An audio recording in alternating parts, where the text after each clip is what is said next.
Hello friends, welcome to GDS education academy. So REET 2022 के exams के special series में दोस्तों ये सेकंड चैप्टर लेने जा रहा हूँ। क्लास 6 का चैप्टर नंबर 2 है आपका ज्योग्राफी का, सॉरी परिवार। इससे पहले मैंने फर्स्ट चैप्टर ब्रह्मांड ऑलरेडी कवर करवाया है।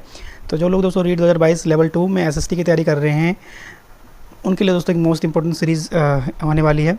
तो जो लोग भी हमारे चैनल पर पहली बार आए हैं हमारे चैनल को सब्सक्राइब कर लीजिएगा और बेल आइकन को दबा लीजिएगा ताकि जैसे नेक्स्ट वीडियो में अपलोड करूँ फ्रेंड आपके उस नोटिफिकेशन जल्द से जल्द पहुँच जाए और आप अपनी तैयारी को इंप्रूव कर सकें। सो एक बात ध्यान रखिएगा दोस्तों, अगर रीट का एग्ज़ाम आपको अच्छे नंबर से निकालना है लेवल 2 का, तो आपको दोस्तों आरबीएससी की बुक्स फॉलो करनी ही होगी। तो यहाँ पे बिल्कुल फ्री ऑफ कॉस्ट आपको सारे क्लास 6 to 10 तक की आरपीएससी बुक्स आपको यहाँ पे कवर करवाई जाएगी 1 by 1। तो आप इस सीरीज़ के साथ जुड़ सकते हैं और अपने मार्क्स को इम्प्रूव कर सकते हैं। सो नाउ वीडियो स्टार्ट करते हैं और चैप्टर नंबर 2 अपना स्टार्ट करते हैं, सॉरी परिवार। सो कह रहा है पिछले अध्याय में आपने ब्रह्मांड की जानकारी प्राप्त की। आइए इस अध्याय में हम सौर परिवार के सभी ग्रहों, उपग्रहों एवं अन्य आकाशीय पिंडों जैसे सूर्य ग्रह, उल्का पिंड आदि के बारे में जानकारी प्राप्त करेंगे। तो फर्स्ट चैप्टर में दोस्तों हमने ब्रह्मांड के बारे में क्लियर कर लिया था कि क्या ब्रह्मांड है, उसके और क्या क्या कॉन्सेप्ट थे, सारी चीज़ें हमने बात कर ली थी लास्ट चैप्टर में। इसमें मेनली पढ़ने वाले ग्रह, उपग्रह और आकाशीय पिंड, जिसमें सूर्य ग्रह के बारे में पढ़ोगे और उल्का पिंड के बारे में पढ़ोगे। यहाँ से दोस्तों डेफिनेटली आपको 2 से 3 क्वेश्चन डेफिनेटली देखने को मिलेगा रीट 2022 के एग्जाम में। इसके अलावा सेकंड ग्रेड टीचर के एग्जाम्स में भी दोस्तों यहाँ से क्वेश्चन देखने को जरूर से जरूर मिलेंगे। कह रहा सौर परिवार, सबसे पहला टॉपिक है सौर परिवार। तो सूर्य के चारों ओर अकेले ग्रह ही भ्रमण नहीं करते, अपितु अनेक धूमकेतु, ग्रह, कनिकाएँ और उल्काएँ भी परिक्रमण करती है।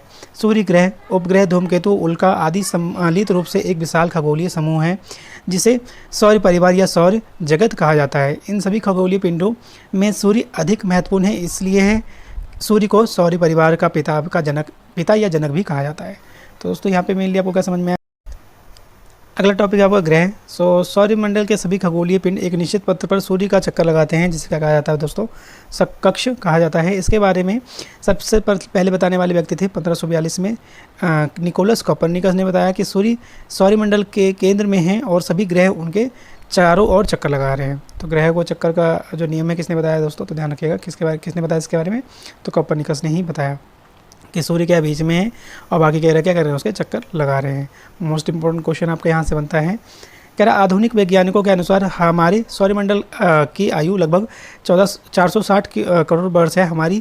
सूर्य हमारी आकाशगंगा के लगभग 100 अरब तारों में से एक है। सूर्य जलती हुई गैसों का एक विराट पिंड है। इस सतह सदैव अस्थिर एवं अशांत रहती है। सूर्य में सबसे अधिक हाइड्रोजन और हीलियम गैसेस होती है। सौरमंडल के लिए सूर्य प्रकाश एवं ऊष्मा एकमात्र स्रोत है। इनका गुरुत्वाकर्षण सौरमंडल को बांधे रखता है। सूर्य की पृथ्वी की दूरी अधिक होने के कारण सूर्य के प्रकाश को पृथ्वी तक पहुंचने में 8 मिनट 30 सेकंड का समय लगता है। हमारे सौर परिवार में कुल कितने ग्रह फ्रेंड, तो 8 ग्रह हैं और जो सूर्य के चारों ओर चक्कर लगाते हैं। सूर्य से विभिन्न दूरी पर स्थित इन ग्रहों का आपस में टकराना संभव नहीं है। इनका अपना प्रकाश नहीं होता, ये सूर्य की ऊष्मा से ही एवं प्रकाशित होते हैं। तो जितने भी ग्रह हैं दोस्तों किससे प्रकाशित होते हैं, तो ध्यान रखिएगा सूरज की रोशनी से ही, उनकी खुद की लाइटें दोस्तों नहीं होती है। क्लियर हो गया। आगे देखते हैं। सूर्य से दूर जाने पर क्रमशः बुध, शुक्र, पृथ्वी, मंगल, बृहस्पति, शनि, अरुण और वरुण ग्रह दिखते हैं। यानी दोस्तों अगर सीक्वेंस में बात करें तो सबसे पहले का आता है बुध आता है, मरकरी, फिर वीनस, शुक्र, फिर अर्थ, पृथ्वी, मार्स, फिर दोस्तों आपका आता है Jupiter, Saturn, Uranus and Neptune. तो बिल्कुल सीक्वेंस में याद रखिएगा। क्रमशः कभी कभार क्वेश्चन दोस्तों सीक्वेंस में लगाना भी आ जाता है, तो आपको ये पता होना चाहिए इनका सीक्वेंस। सन 2006 में एक प्लूटो को भी एक ग्रह माना जाता, लेकिन नए प्रमाणों के आधार पर अंतर्राष्ट्रीय खगोलीय संगठन ने प्लूटो को बौने ग्रह का दर्जा दे दिया। तो दोस्तों ये UB131 और सीरस उपग्रह थे जिसे ऑलरेडी ड्राफ्ट ग्रह या बौना ग्रह के कैटेगरी में रखा गया था। तो इसलिए जो आपका प्लूटो था, सीरस और UB131 के लक्षण से ही मिलते थे, तो उनको ऑलरेडी बौना ग्रह कहा जाता था। तो इसलिए यहाँ पे प्लूटो को भी यहाँ पे ड्राफ्ट प्लैनेट यानी बौना ग्रह का दर्जा दे दिया गया IO के द्वारा, इंटरनेशनल एस्ट्रोनॉमिकल यूनिट के द्वारा। ध्यान रखिएगा, अंतर्राष्ट्रीय खगोलीय संगठन के द्वारा। तो मोस्ट इंपोर्टेंट क्वेश्चन यहाँ से इस पैराग्राफ से बनने वाले हैं आपके 1 से 2। सूर्य के पास स्थित बुध, शुक्र, पृथ्वी एवं मंगल ग्रह को आंतरिक ग्रह या धारातलीय ग्रह भी कहा जाता है।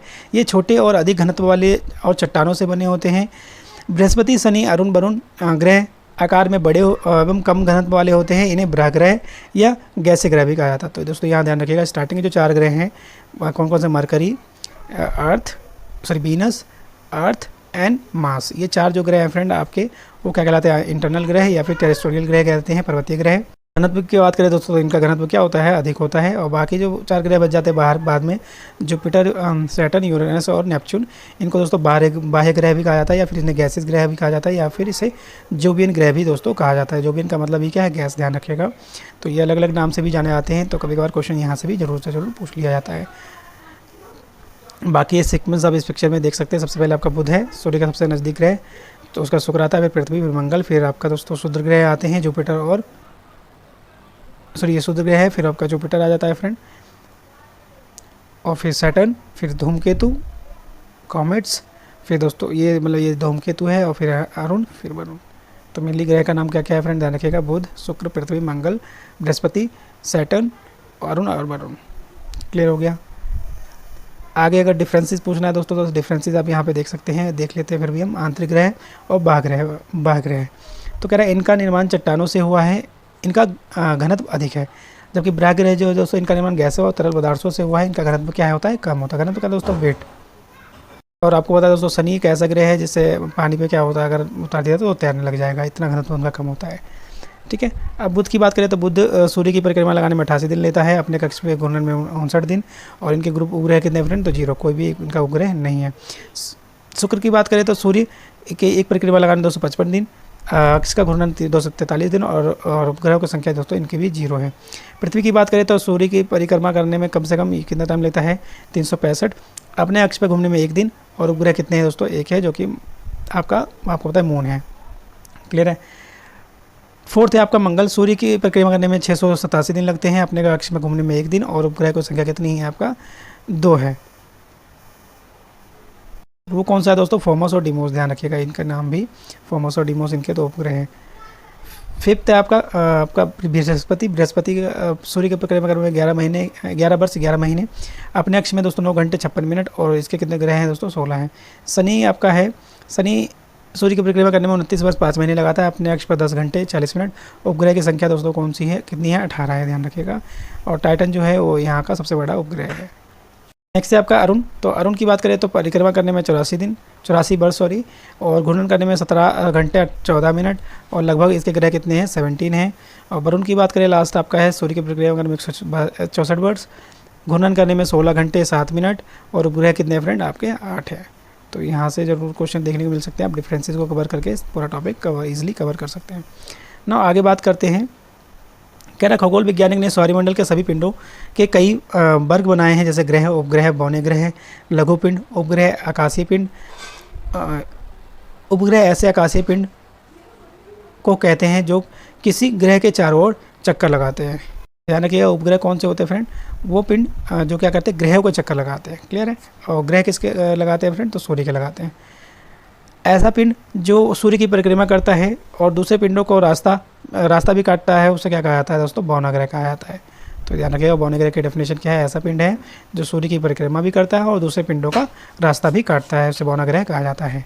जिसका बेस्ट एग्जाम्पल आपको पता है प्लूटो, इसके अलावा आपका यहाँ पे एरिस है ना, और सीरस, जिसका एग्जाम्पल मैंने ऑलरेडी दिया था फ्रेंड, और एक और था यूबी 131। क्लियर है। तो इनके नाम भी आप जरूर याद रखिएगा। सूर्य की परिक्रमा करने वाले सौरमंडल के बाकी सभी छोटे छोटे पिंड, जैसे शुद्र ग्रह, उल्का पिंड व वरुण के पार पाए जाने वाले अनजाने पिंड, और सौरमंडल में आने वाले धूमकेतुओं आदि को क्या कहा जाता है दोस्तों, लघु पिंड कहा जाता है। तो ये भी याद रखिएगा, लघु पिंड क्या होता है दोस्तों, शुद्र ग्रह और उल्का पिंड या वरुण के पार पाए जाने वाले अनजाने पिंड को, जिसके बारे में आपको ज़्यादा पता नहीं है। नेक्स्ट आपका टॉपिक आपका आता है पृथ्वी और इसके परिमंडल। तो इसके बारे में पढ़ते हैं। अब कह रहा जिस पृथ्वी पर हम रहते हैं वह इतनी विशाल है कि इसके विषय में हम अभी तक संपूर्ण ज्ञान प्राप्त नहीं कर पाए हैं। सूर्य से दूसरे दूरी के अनुसार तीसरा और आकार में पृथ्वी और सौर परिवार का 5वां बड़ा ग्रह है। यह अन्य ग्रहों की तरह संपूर्ण प्रकाश एवं ऊष्मा सूर्य से प्राप्त करती है। शुक्र को पृथ्वी का जुड़वा बहन भी माना जाता है। तो ध्यान रखिएगा फ्रेंड, पृथ्वी शुक्र जो है, शुक्र को पृथ्वी के जुड़वा ग्रह माना जाता है, या जुड़वा बहन कह सकते हो आप, क्योंकि उसका आकार एवं आकृति पृथ्वी के समान ही है। तो किस लिए कहा जाता है जुड़वा बहन दोस्तों, तो ध्यान रखिएगा, क्योंकि इनका आकार जो है और आकृति जो है फ्रेंड, वो बिल्कुल क्या है, पृथ्वी के समान।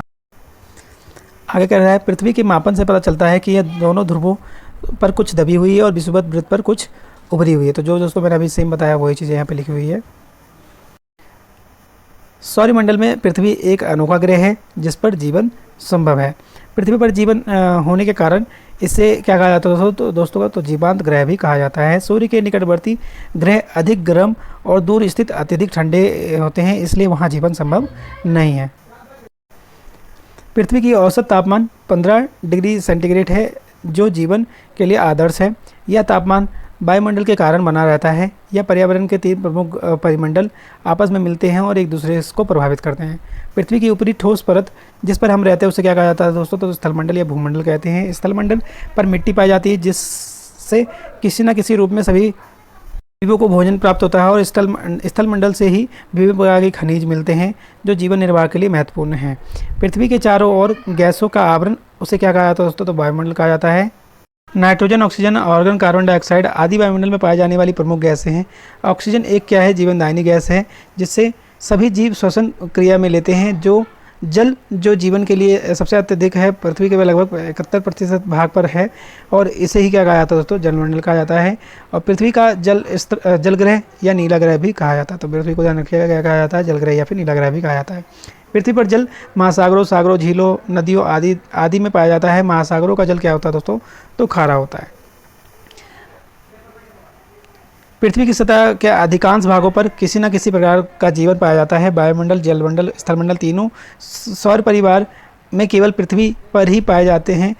इन तीनों मंडलों के मिलने के कारण पृथ्वी के चौथे परिमंडल के रूप में जयमंडल की उत्पत्ति होती है, जहाँ जीव जंतुओं का अस्तित्व पाया जाता है। जीवमंडल में ही जीव जंतु, पेड़ पौधे, मनुष्य रहते हैं। अब तक ब्रह्मांड की ज्ञात जानकारी के अनुसार केवल पृथ्वी पर ही जीवन संभव है। तो ध्यान रखिएगा, तो जलमंडल, स्थलमंडल और वायुमंडल दोस्तों, इन सबको मिलाकर क्या बनता है, आपका जयमंडल बनता है। क्लियर हो गया। नेक्स्ट टॉपिक है आपका उपग्रह। जिस तरह ग्रह सूर्य की परिक्रमा करते हैं, ठीक वैसे ही ग्रहों की परिक्रमा करने वाले छोटे आकाशीय पिंडों को उपग्रह कहा जाता है। पृथ्वी का केवल एक ही उपग्रह है जो कि चंद्रमा है, किंतु अन्य ग्रहों के एक से अधिक उपग्रह हैं। शनि, बृहस्पति के कई उपग्रह हैं, बुध और शुक्र के कोई उपग्रह नहीं है। ग्रहों की भांति उपग्रहों में भी ऊष्मा और प्रकाश नहीं होती है। इन्हें सूर्य से ही ताप एवं प्रकाश मिलता है। अनेक उपग्रह चंद्रमा से भी बड़े हैं, जैसे कि शनि का टाइटन, बृहस्पति का गैनेमाइड और कैलिस्टो। तो ध्यान रखिएगा दोस्तों, शनि पर सबसे जो बड़ा उपग्रह कौन सा है, टाइटन है, और बृहस्पति पे गैनेमाइड या फिर कैलिस्टो। तो दोस्तों यहाँ से क्वेश्चन डेफिनेटली मिलता है देखने को, तो आप इसे जरूर पढ़ के जाइएगा। अब यहाँ पे एक पॉइंट है कि आप जानते हैं शनि का उपग्रह टाइटन पर पृथ्वी की तरह सघन वायुमंडल, वहाँ भी नदियाँ और जलाशय है, और धरातल पृथ्वी जैसा ही है। उसके वायुमंडल के प्रमुख गैस नाइट्रोजन है, और यहाँ जीवन संभव है या नहीं इसका पता लगाने में वैज्ञानिक अभी तक प्रयासरत हैं। भी पता लगा रहे हैं दोस्तों कि वहाँ पे जीवन संभव है कि नहीं है। और मंगल पे दोस्तों आपको पता है, मंगल पे भी पता चल ही रहा है। बाकी इन कौन कौन से ग्रह के कितने कितने उपग्रह हैं सारे दिया हुआ है। तो बुध के कोई उपग्रह नहीं है फ्रेंड्स, शुक्र के भी कोई नहीं है, पृथ्वी का आपका एक ही है, दैट इज चंद्रमा। मंगल के 2 है, फोबोस और डिमोस, ध्यान रखिएगा। और बृहस्पति के दोस्तों है आपका लो, यूरोपा और गैनेमिड और कैलिस्टो, ये सबसे बड़े हैं। शनि के दोस्तों है मेरोमोस, डियोन्स, रहिया, टाइटन इस ग्रह का सबसे बड़ा उपग्रह है, ध्यान रखिएगा शनि का। तो मेनली यहीं से क्वेश्चन बनता है। बाकी अरुण और वरुण के भी अलग अलग उपग्रह हैं। और बाकी ध्यान रखिएगा, मंगल और बृहस्पति के बीच में दोस्तों क्या पाया जाता है, तो क्षुद्र ग्रह। क्लियर है फ्रेंड, जो इनका रास्ता काटते हैं। क्लियर हो गया। नेक्स्ट है आपका चंद्रमा। तो चंद्रमा के बारे में पढ़ते हैं।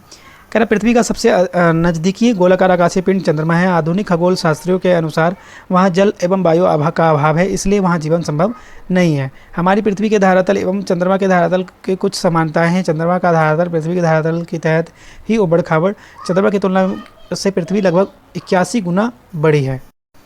आगे देखते हैं चंद्रमा की कलाएँ। तो चंद्रमा की कलाएँ क्या क्या है दोस्तों, ये पढ़ते हैं। कह रहा पृथ्वी और चंद्रमा दोनों की आकृति गोलाकार है। दोनों ही सूर्य से प्रकाश प्राप्त करते हैं। इस कारण दोनों के आधे भाग पर प्रकाश रहता है और आधे भाग पर अंधेरा रहता है।